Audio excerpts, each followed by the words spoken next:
Apparently, the rising costs of feeding and foodstuffs here in Ghana currently is not just affecting parents and families, but has trickled down to the average Ghanaian student.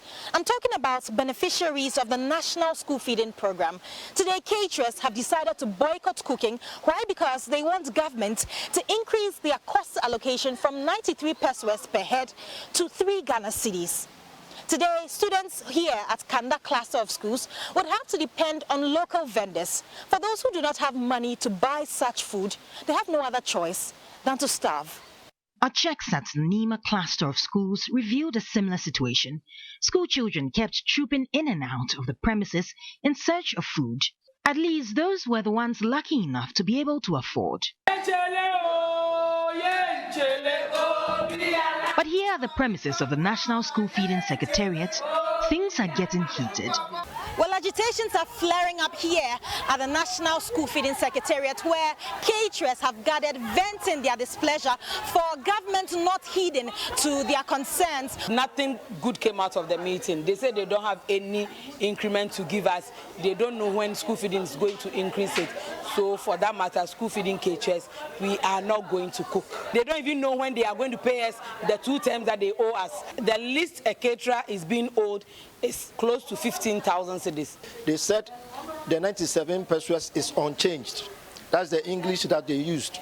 So now we want the increment, and how much are they going to pay us? The caterers had earlier thronged Parliament to relay their concerns, but were not allowed in. This is not the first time caterers have called for an increment in cost allocation. In 2021, they lambasted the gender minister for a failure to address their concerns. This year, their frustrations are even bigger than before. This has been made worse by soaring inflation, which hit 23.6% for the month of April, driven largely by food and transportation. Most of us, we are family members, we take care of children at home. We'll be feeding our wife through this school feeding. If you ask me to speak to you right now, the business that I'm doing to give myself living, it has collapsed. Head of Public Relations at the School Feeding Program Secretariat, Siba Alpha, however, says government is doing its best to address their concerns. It has not been the situation all this while. In the past, we used to pay them regularly so that they were able to make their purchases and go and cook. But all of us know the conditions that we are in now, the economic situation, the inflationary threat, everything. So it's not only affecting school feeding. I'm sure other agencies too are facing similar problems.